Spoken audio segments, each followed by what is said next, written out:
Okay, hi everyone. Hello.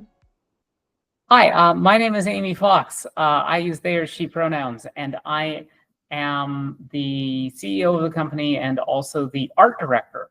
But the real art star here is, The artist, I'm Ayushi Singh. I go by Singh, and I create the art assets for the game. and for Monsterhearts, we've got something really cool here because what IU has come up with is a way that not just we in the company can turn photos into Monsterhearts style art, very much inspired by the art in the original book. But also, if people want to mod the game and add their own art, it lets you do that. And so I haven't done this yet. IU has done this a bunch and has also refined the process. And now I'm hoping that you can walk me through it, showing you how you do it, and then I'll try and follow you, okay? Yep, for sure. Okay, great. So all the assets are from a free stock image copyright website where you can grab any image, and using the auto action tool that I created, it's a lot easier to make the assets or just make the game look more sketchy or like personal to you. So I'll be sharing my screen right now. Okay. So I'll be starting with the new canvas, and I'll be picking out uh, an image, just any stock image or any uh, background or any image that you can find. I'm going to use that. So we have one image right here. This is like any standard gas station or any parking lot that you can find. And I'm just going to resize it to the screen image and just adjust the middle ground so that it's easy to look at in the eye. And then I'm going to open up the auto action tool. So you can find it in Windows, and the auto action tool could be around here below history.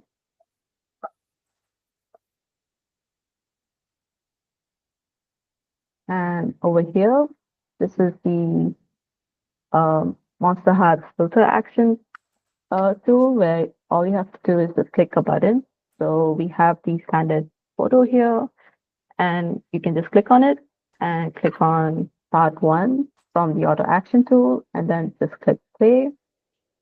And yeah, there we go. All you have to do is just click yes, and you have the image right here filtered out, where you can also adjust the uh, black lines and also keep it looking very like comic style, or you can keep it in a way realistic way as well.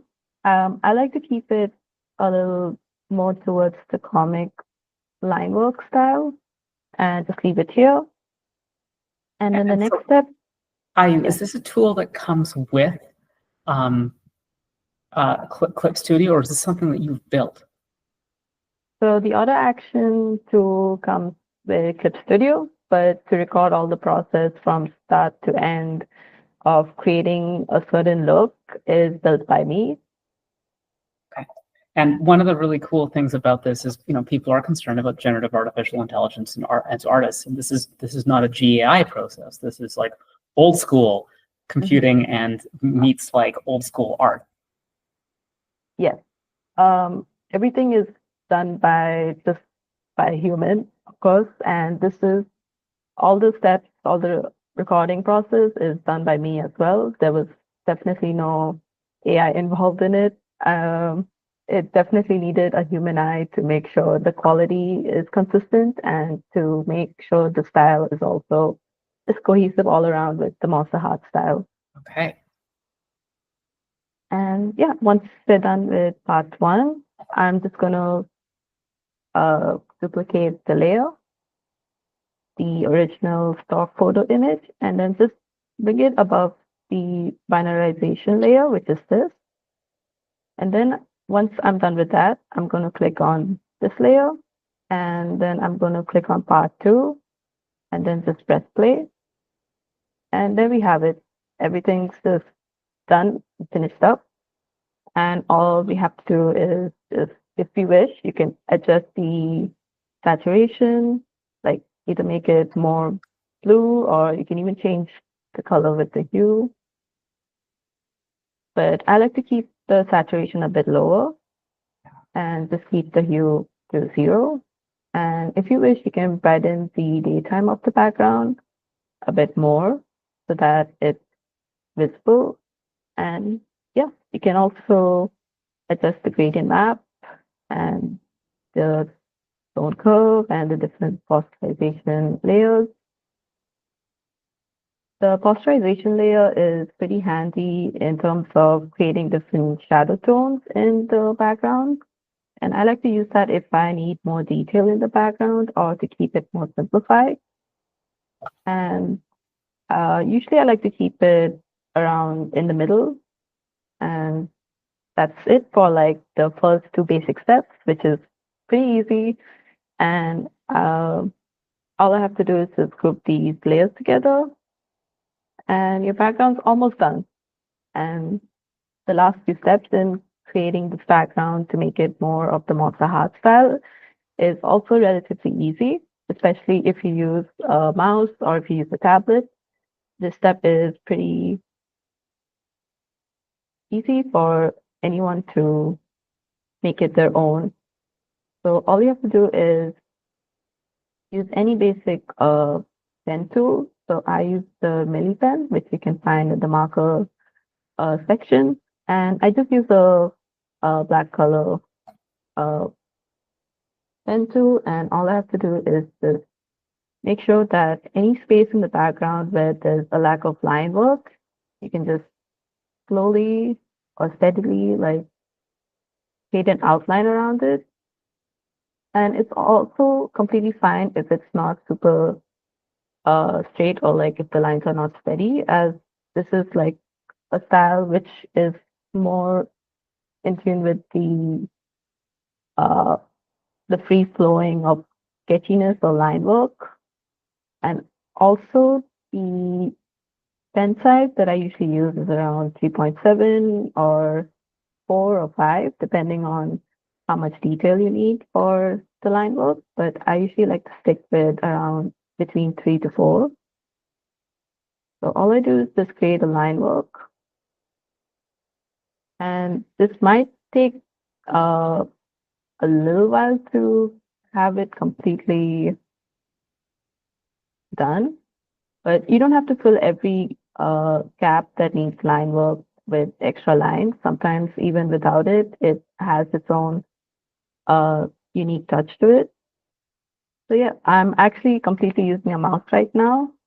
And even for people who use tablets or uh, like the iPad on Clip Studio Paint, this might be a quicker process, but it's also completely possible with anyone using a mouse or even sometimes a trackpad, depending on what style you're going for in the line work. But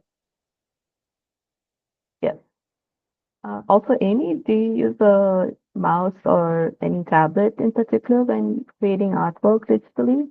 Well, I have a touch screen, and sometimes I use my fingers, and sometimes I use the stylus, and then other times I got this like very nice mouse that needed a little bit of TLC to bring it back up to working again. I use that one. Okay, so you use a lot of tools. Oh yeah.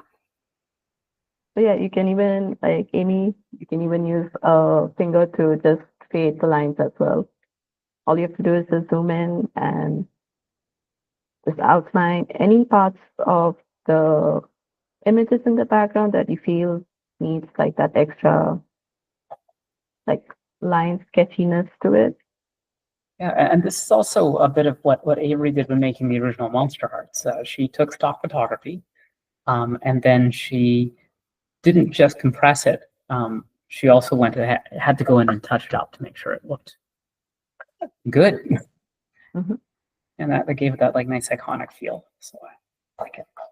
And there's also not a lot of right or wrong when creating these art assets, it's very open-ended in terms of how the end should look, especially if it's leaning more towards that hand-drawn or like that traditional feel or personal touch to your work. The nice part about this is that it's not very restrictive in terms of how each detail should look, which is great for people who want to make their own versions of the backgrounds or even characters. Yeah, I see that you're not zooming in and trying to get it exact. It gives it that that handmade feel. Oh yeah, yes. Sometimes the mountains and some of the backgrounds it loses its outline, and I want to make sure it stands out from the sky, especially if they're almost sharing the same tone of gray. I think it's a great way to make even some images stand out. So, what site do you go to get your public domain images? So my main uh, website that I use is usually Pixels because a lot of images from there are in amazing quality, and it's all contributed from different regions and different uh, locations, and it's also amazing for any use for commercial or even for personal projects. And another great website that's there is Unsplash, where you also get Unsplash? amazing, yes. It's another free copyright stock image website where you can get free images in a great quality, and it's also contributed with different artists or uh, photographers. So a lot of images that I get for even character art comes from those two sites. Okay. Okay. Now that some of the line work is done and you're satisfied with it, all you have to do is uh, create a new layer. And now you can have fun with this, where you can choose any color, which is more on the saturated side. But again, this is like more on the personal style from Monsterhearts. And if you as the player or the creator just want to create different looks for the background, you're also free to do that.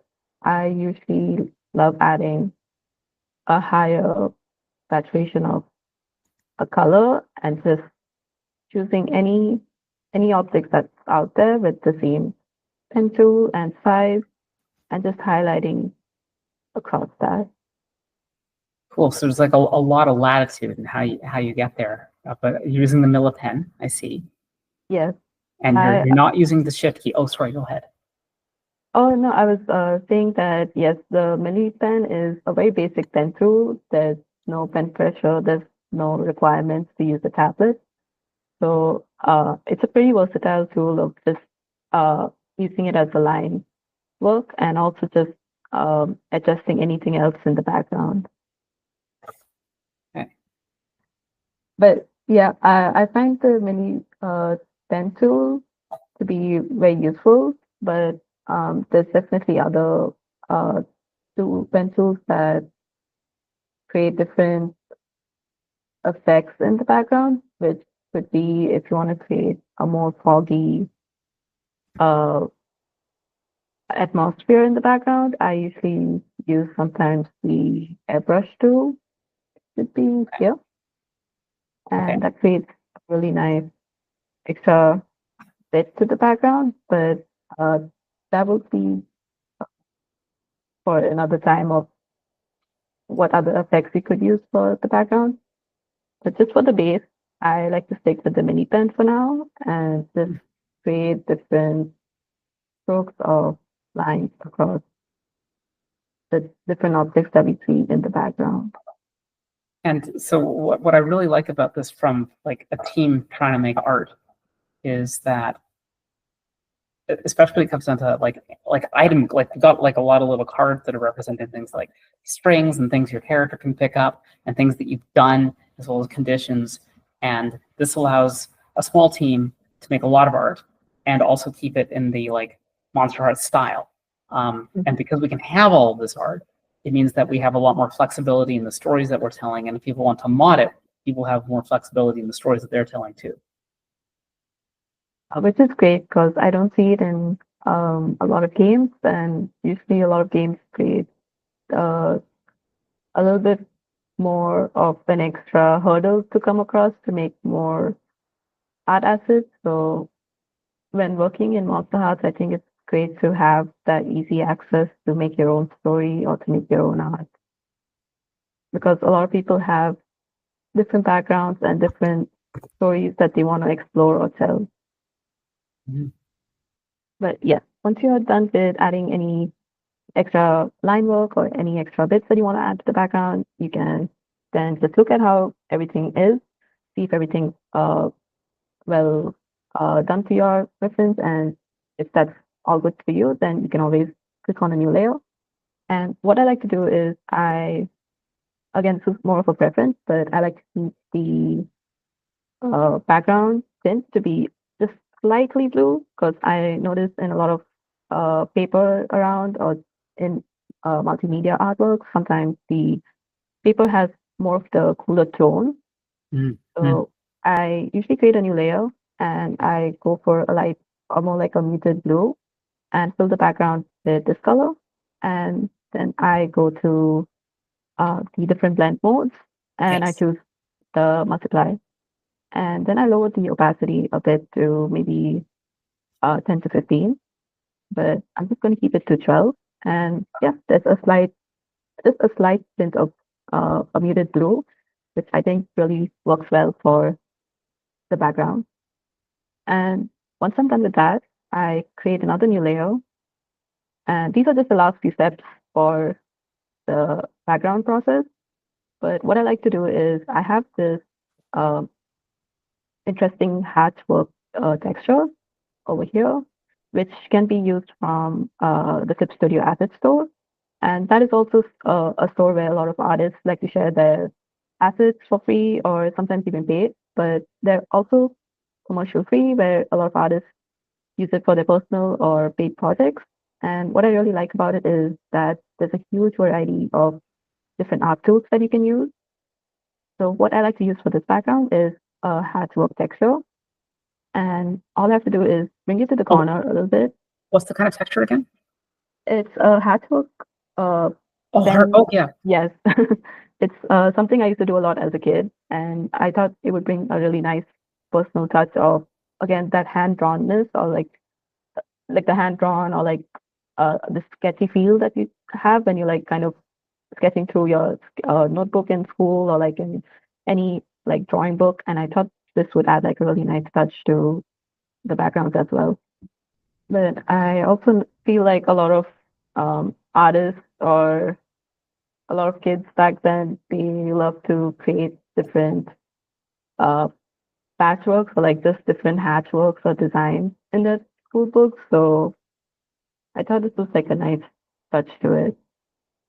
But once you're satisfied with how the texture looks on top, I just duplicate the same texture and just lower it to the end of the background and adjust it to what I think looks good over here. And if I need to, I can just bring up the opacity a bit higher and adjust it over here. And once that's done, I bring in a different texture, which is the standard paper texture that can be found in, again, free copyright stock images, or you can even take a picture of your own crumpled paper and apply that to your Yeah. own background, which is great because I think creating hatchwork drawings or having crumpled paper around you is so much more accessible for everyone. So I feel even if you want to create your own hatchwork texture, you can really do that with just drawing it on paper, scanning it, and or even taking a picture on your phone and adding it to your background, which I feel is great for people who want to create their own background similar to Monster Heart. But once I add the paper texture background, I use multiply again in the blender layer and just lower the opacity a bit to maybe around 40 or 50%. And that would be the last step of creating the background. And it's so easy and relatively simple to do because it's meant to keep everyone who wants to make backgrounds easier for them and to also just have fun with it.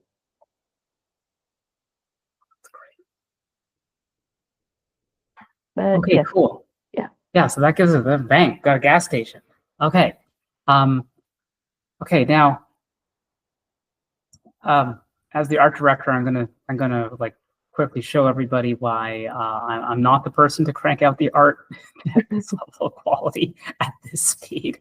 And through the magic of editing, we're going to speed up what I do a little more.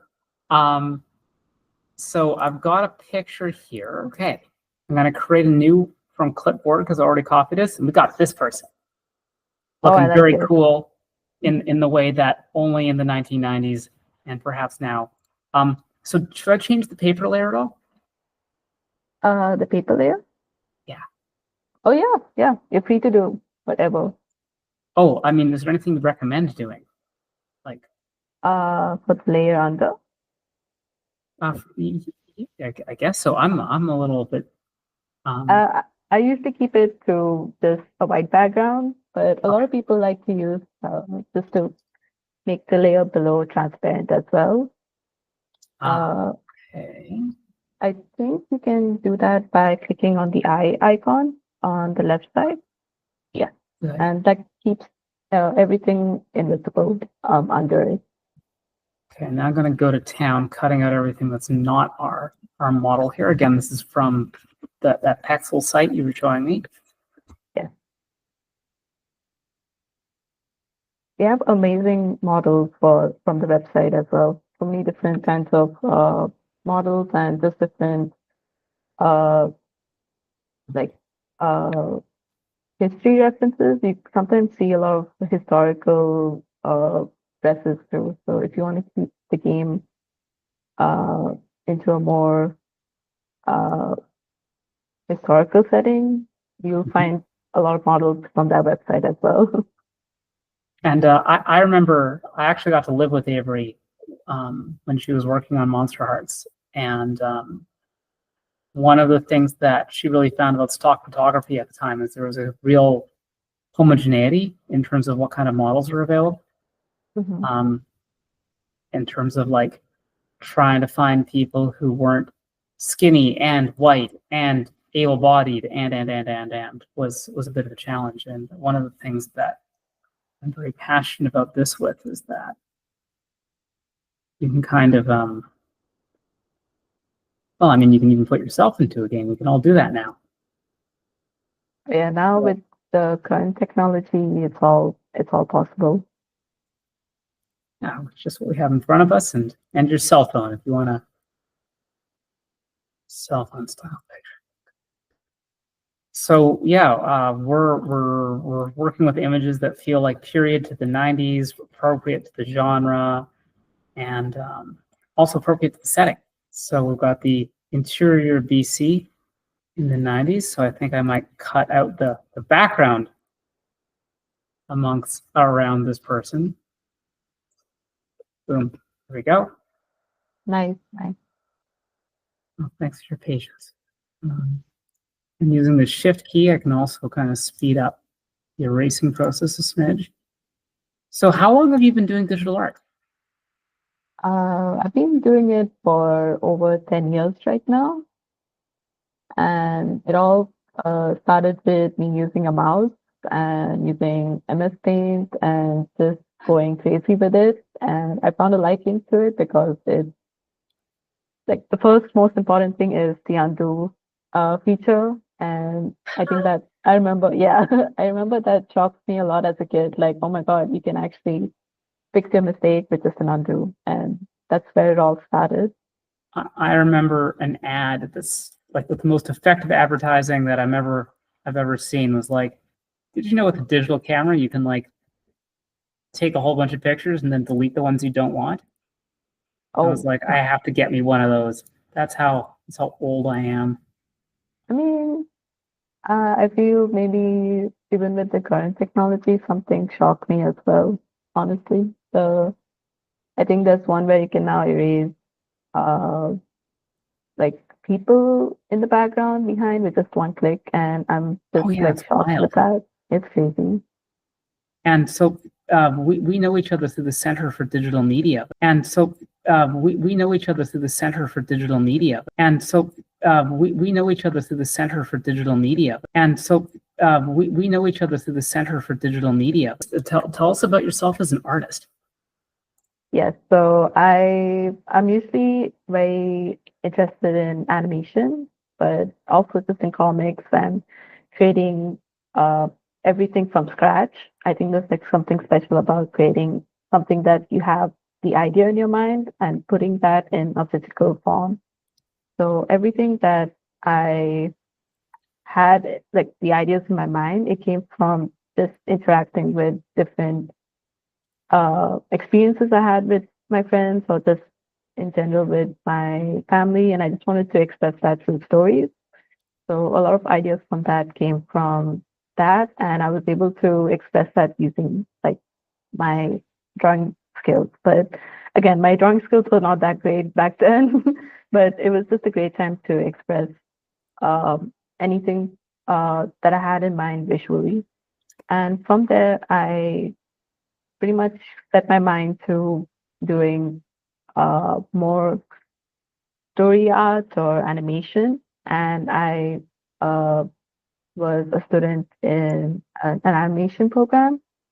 And I was able to create a lot of animation films and also create a lot of comics inside. And that really helped me uh, be more confident in sharing my stories. And that could also be stories from like a very personal space, but also from a very just casual or like a fun space as well. So that's where I pretty much honed my art skills and met other artists in my uh, animation program. But after that, I also really wanted to work in different teams where everyone had a different role of working in, whether it was more on the development side or more on the designer side or uh, more on the like UI UX designer side. I never really got to work with them. So that's sort of how I ended up in CDM, where everyone had different roles that you could understand and learn from, and So, also so create this is great the Center for projects. Center for Digital Media. Is that right? Yes. Yeah. So that's there's a bunch of universities that all went in on this multimedia program in Vancouver. It's like SFU and Emily Carr and UBC and one other, right? Capilano, are they in there or is that someone else? Oh yeah, yeah, Capilano. Yes, they have a 2D art program as well, or an animation program, and that's also from the Center of Digital Media. That's where I also got to meet Monsterhearts and work on their idea to create like a look for this game as well. Okay. So, can you tell me more about I think I'm gonna go in detail to hair once we're like messing around with the other settings, unless you recommend otherwise. There is a great tool. I think it should be in the selection tool. There's one tool called lasso tool. Ah, It's yeah, it should be on the left side. Yes. But another great tool is the one below the selection tool, which looks like a little wand. oh, this. Yes. Mm, All you have to do is, yeah, like just click around the image that you want to delete. I think I would change the And tolerance so it'll go a little faster, right? yeah. Oh yeah, look at that. Wow, I could have been doing this for It's pretty simple, very a while easy. now. Yeah. Um, I've been drawing since I was 4 years old, but I never picked up a strong background in digital art. I've always been making. I mean, I've done like TV shows where we have sets and so on. I got to be a Dungeons and Dragons consultant with the props department in iZombie, and I've been a metal sculptor. But like digital Oh, art feels like this whole new world. I remember seeing your metal work. It's amazing, Oh, thank you. honestly. But how did you come across, like, it seems like you're working in different mediums. How did you come across finding out about these mediums, or like how did you go about it? Well, a lot of them were happy accidents that I decided to pick up and run with. Man, I was lucky with metalwork. I had finished a trades discovery class at BCIT, and it was like 4 months, and they're like, we're trying to get people into trades who don't really have a technical background. And I was like, oh man, like I don't know if I want to do electrical or if I want to do metal work. And I tried doing electrical and was like, this is kind of dull. I'm putting fancy light switches into rich people's houses. And it turns out there's a whole bunch of cool parts about electrical that I didn't understand. I was like, no, I'm going to do other stuff. And I went out to a city called Nelson, which is this small town in rural BC, where it's also part of the outlying areas are definitely a model for Monsterhearts. And Avery was living there. That's how I met her. And Okay. and I was in this program, and I was like, wait a second, this is like a classical metalworking program using stuff from like, I'm not kidding, like a Renaissance era metalwork. Oh, Plus wow. welding. And I was the first 4 months, I was like, what have I done? I've just uprooted my life and lost my living space and come out here to this mountain town. And then the second half of it, they were like, and now we're doing metal casting. And I was like, okay, we'll see what happens. And it turns out I had like kind of a knack for it. Oh my God, that's nice. Yeah, it was very lucky. And now I'm trying to get back into it again because it's fun and it's great, but like maybe not for a full-time job. I don't know. I don't think I'm there yet. I'd love to be someday though. But I also love doing this. It'd be great to have like a metal workshop and maybe incorporating that in the art assets for the game. Maybe we could figure out a way. That would be fun too. Oh, I could take pictures of my garage workshop as it is right now. That feels like small town Canada right now, where everybody owns a bunch of tools and wants to lend them to their neighbors, but everyone feels too embarrassed to constantly borrow stuff from their neighbors. Oh yeah. Okay, so I've got them. I've erased everything around them. What should I do next? So everything looks good, and all you have to do is open up the auto action tool, the custom one which we made for Monsterhearts, and the custom one. if you can find auto action, it should be next to the layers. Above, there's a tab that says auto action. Oh, okay. So I go here, I click this box, and then I hit play. Oh my goodness, look at that. And it's all done. That's kind of amazing. Ah! And you can just adjust it to any amount of shadows that you need, or any depending on the style of the character that you're going for. Okay, I think I wanna see that facial hair. I really want to get the facial hair. Okay, click there. Should I click yes? Okay. It's going to be multiple boxes saying. Oops, let's click no, but it works. It works, yeah. Okay, and then I go here. And I click not here. yet. You go to the layer tab. It should be above, and yeah, you can see the binarization layer and the original image that you edited. And all you have to do is just duplicate it, so copy and paste the image. Sorry, I should say original image? Yes, the original image. You just have to copy and paste the layer, or you can click on duplicate too. Let's duplicate. There's duplicate layer. And then do the same thing again with seconds. Yes, yes. So Okay. you just, sorry, before that, you drag the layer that you duplicated above the binarization layer. Yeah. And yeah, you can go ahead with doing the second part. Okay. Oh my goodness, look at that posterization. That looks so 90s skater mag punk. Yeah, Oh, yeah. that's a win right there. Okay. Levels. Okay, what are we doing here? What does this do? So depending on the posterization layer before, it's like adding extra details Okay, to I see the that. shadows. Yeah. I really sandwiched the posterization. Oh my goodness, look at all these options. But yeah, Okay. you can just click on OK because yeah. I see that And you've made a lot of options here. Okay. oh yeah. Oh, that's hard. Oh yeah. I'm into this. Yeah. I'm into this. Okay. And yeah, you can go back to the layer tab and it should have all the layers that you just adjusted in this. Okay, so once you're done with all the layers, you can actually group them in a folder just to keep things more organized.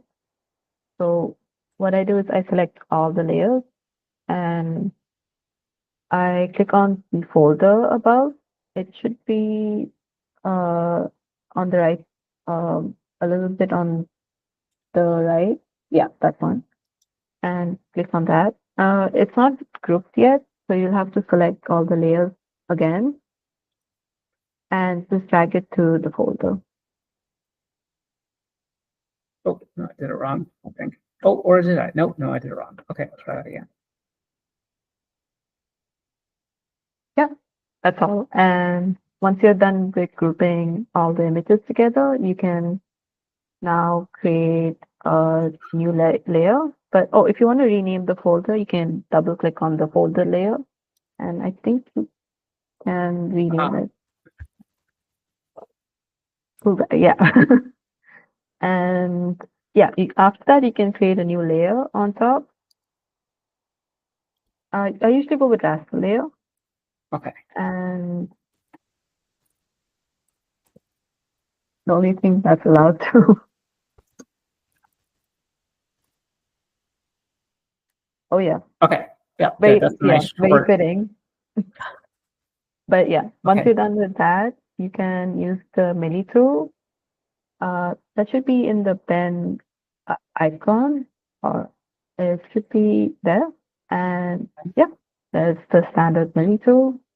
And I usually keep the opacity to 100, and I keep the brush size to maybe around 4 to 10, depending on the amount of details you need. I think this might be a pretty high resolution photo. Because like this is this is 7. Oh yeah, I think yeah, that's perfect for the size. And Okay. what I do is just outline the character around, like very like rough or like free flowing. So you can just like sketch or like create lines around the character, and that creates a very like personal but also a very hand drawn feel to it.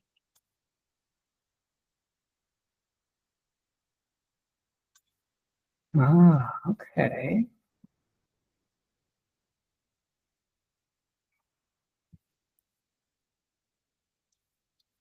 Oh, and you can feel free to even add more lines across it. Like a lot of people call it chicken um line work.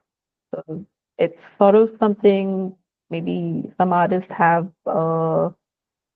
like a dislike towards sometimes, or they think it's a style that puts you back in progress. But I always feel like it's another style you can take an advantage of, especially if you want that hand-drawn feel. So like chicken line work is like repeating the brush strokes um, in one area constantly, and it creates a very sketch-like look. Like this? Oh yeah, yeah. Oh yeah, I like that. Feels And a like lot of yes, it's pretty like fun to do, and there's like no restrictiveness or like focus on making things clean at all. Yeah, I'm into this. Oh yeah, this feels nice and fun. I like this. Yes, yes. Okay, okay. I think this was like the most fun progress for me when creating the character assets, honestly. You can just go like free around it and there's no stress. It's just like putting all your like either frustrations or just fun or anger into it, and it's honestly a fun process.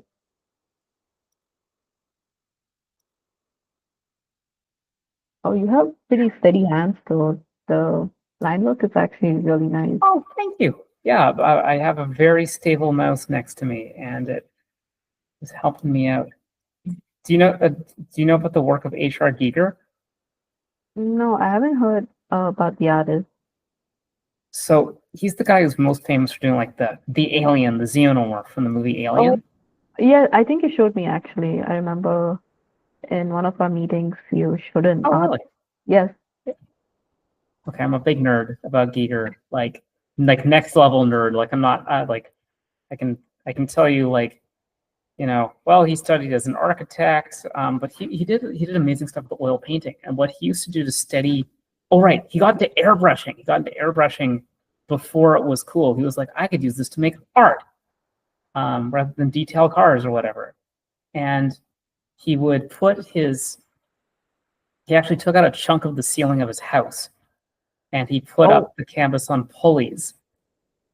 And then he'd like ask someone to help him, and they'd crank and crank and crank and crank and crank.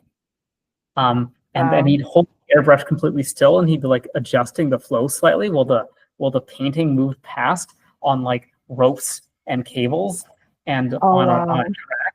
Yeah, yeah. Next level, like an automotive crane setup, but for a painting. And that's how he did his architecture, of like weird bioorganic futures before there was any CGI. That's amazing. And Uh, that's how you steady your hand. You live in a two-story house and you knock out the ceiling, and you call a friend over, maybe two, one to do the vertical, one to do the horizontal, and you okay, shout. so okay. It's a collaboration work too then. Yeah, or you can hold down the shift key. That's, That'll also. I mean, well, yeah, but yeah. I think it's more fun with two people moving the canvas around. I agree.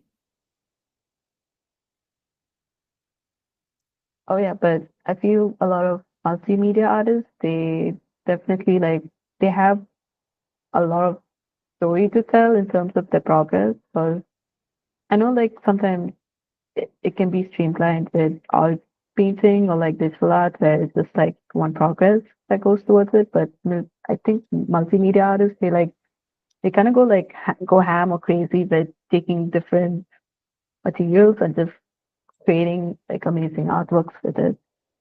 I can't help but think that like at some point, every kind of art that we've done has been somebody's weird idea. Like someone's like, okay, we've got charcoal, but charcoal gets our hands dirty. What if we stuck it inside this chunk of wood? Hmm. And someone was like, 100 or 200 years or 1,000 years later, was like, what if we use graphite? And then people were like, what if instead of using a knife, we had like a turning thing Oh yeah, that gives us the pencil sharpener. yeah. Every like start of the inventions is always like, okay, what if we do this? And it sounds crazy at first, but then like once we get the hang of it, it's like, oh wow. I guess like human minds are really like creative in terms of having different inventions or different uses of art.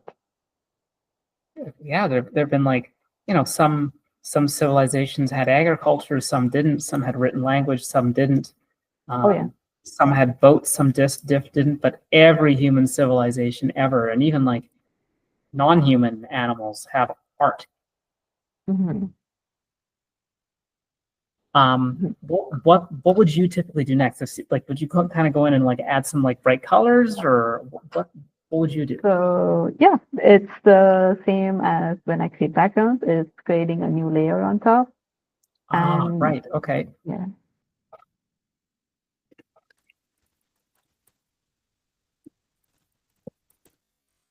Okay. I love these different layer names for each Oh, good. process. Okay. Yes, pick any color that you like, any color more on the saturation. Yeah, yellow. I think yellow fits them too. And yeah, usually just create like outlines of or like different doodle sketch of like stars or like a thunder symbol or just anything to really give that character a personality. Oh yeah, his sunglasses for sure. It definitely needs a highlight.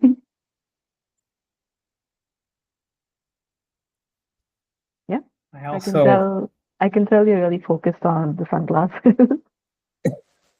maybe a little too focused. Who knows? What just happened there? Okay. Okay. This guy has an earring.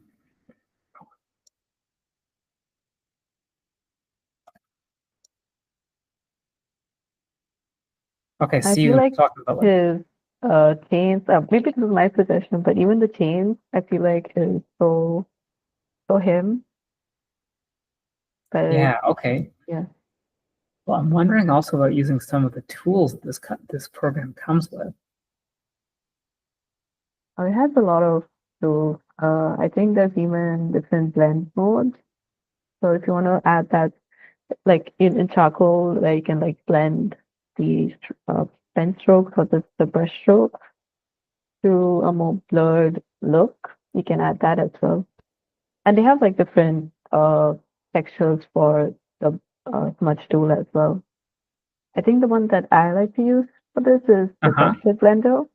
Uh, it should Texture be blender.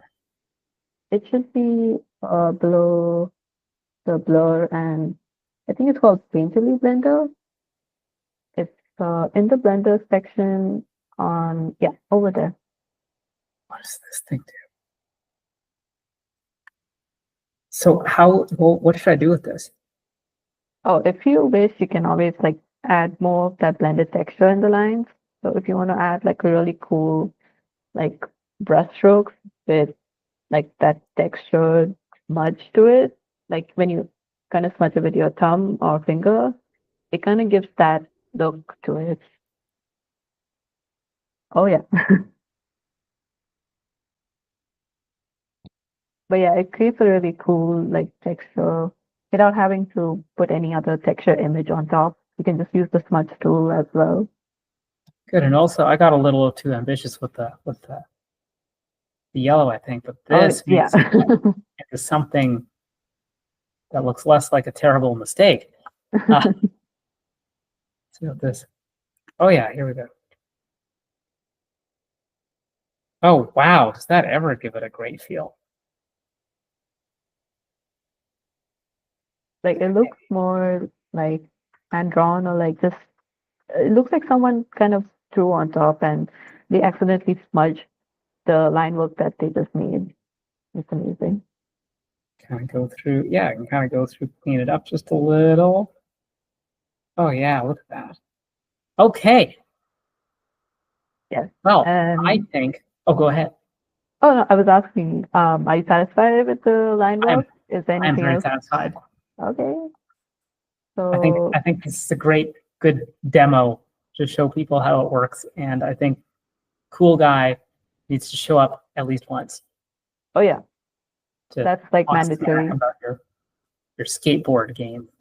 Hmm. You're like, I don't even skateboard in the first place, and he's like, that's the first mistake. Oh yeah, Well, that's thank you very much. Oh, sorry, go ahead. of course. Oh, there's nothing more to if the line works. There's usually just lowering the opacity to how much you like it. If you want to Ah, like tone down or like keep the yellow lit like really prominent, it's up to you. But I usually like keep it just a tiny bit like of the opacity lower. And yeah, add a little and glow. yeah, that looks good. I'm happy with that. And I think the next step is what I like to do is create an outline that kind of resembles like a magazine cutout.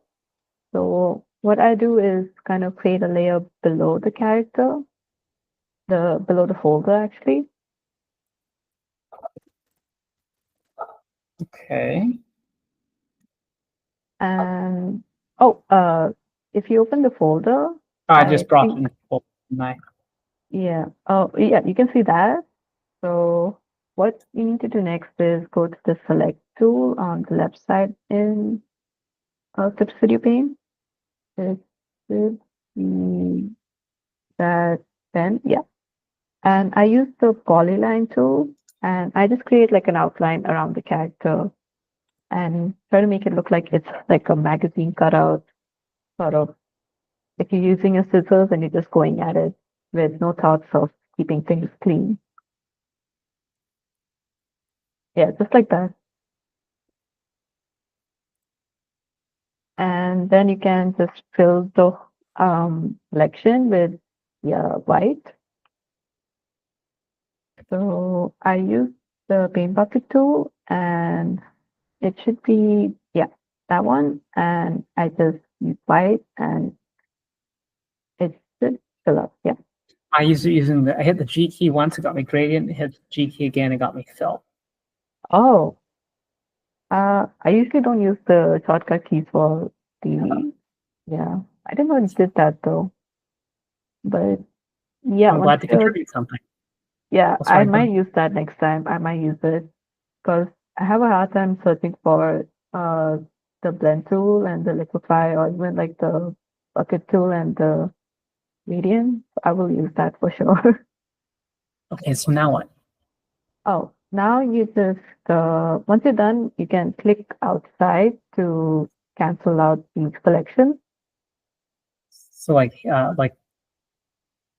should clicking it. show up. So if you click on the polyline tool that you use on the icon and then You click can also out. hit Control D to deselect. Oh yes. Oh my God. I I'm do used to not use Photoshop. that. Uh, I will use that for Clip Studio though. Okay, so we've got a white background behind him. Do you want to go with white or would you usually go with a different color? So for the outline, I usually use the effect tool that Clip Studio has. So it should be above expression color on the right side. Yeah, I click on that and then I create the edge color to black. Yeah. Oh, wow. Okay. And it just creates like a borderline around and you can adjust the thickness of the line as well. I usually keep it to like around 5. I think that's like a good amount of like line thickness. And then we're kind of just done with the cutout look for the character. And then the last few steps is I add a texture. I know this is like the last 2 steps. So I just create like I use the same paper texture layer that I used for the background. And I put it on top, like on like the most top layer. So it's above everything. And then I use the multiply on as a blend mode. Okay, so just drop it on top, this new Yep. layer. Yep. You can name it anything you want, honestly. Yep. And then you can put the paper texture on top and resize it to make sure it fills up the whole image. Sorry, Uh, clicking wrong here. I think there's so you can just go up on your Clip Studio Paint, but I pressed uh, Control, and I clicked on the layer, and then mhm. I click Oh yeah, here. yes. So Photoshop skills. Okay. Oh, scale. Right. Boom. Yep, that's that's it. And I use the multiply blend layer mode to just uh, kind of give that crumpled texture look to the character. And oh, wait, I'll wait for yeah. Oh yeah, look at Yep. that. Look at that. Okay. And then I use the clip layer, so just to clip everything and to not make sure it's like out of the outline. Yeah, and on the left side, the first icon that you see, that's no, oh, sorry. Just go one more row above, on the left. Yeah, that one. That should clip the layer, but as you can see, it doesn't show up because it needs to clip to the whole image. So what I do is I select all the layers below it and create a folder and put everything in that folder. Okay. And I think, yeah, select all the layers with the folder as well and place it in the Okay, array. wrong. Okay, so I'll move this up. Oh, no, I did it wrong. Move this up there. Take everything, drop it in there. Okay, now it's in there. Go Yeah. here, tell it to clip to the layer below. And Oh. no, it's not wrong still. Sorry. Yeah, the layer below, the folder called Cool Guy, you just take that folder and you also put it in the new folder as well. Okay, and Yeah. also the this folder too. Yes. Okay, yes. And it should work now. Yep, Beautiful. it's done. I might give the opacity a little bump because it's some pretty crumpled paper, and there we go. You Yeah. must have spent quite a lot of time figuring this out. Yeah, but it's been a fun process, honestly. It took me back to the days when I used to do a lot of scrapbook art or magazine cutout style art and doodle on top of all the models in the magazine. So it's been a fun process, honestly. Just to make it for the Monsterhearts game, it's been pretty fun. This has been a pleasure. Thank you for making this thing that other people can now use to make Monsterhearts style art. That's great. Thank you. It's been a pleasure, and it's also been fun to like record all my steps and to hope that it makes people making the art assets a lot easier and to have like no stress because if I had this art tool, it would be so much easier for me to just create any asset in just a few minutes. Mm-hmm. Thank you for your time and your attention. And thank you to anybody else who's watching this for your time and attention. It's been fun. Thank you.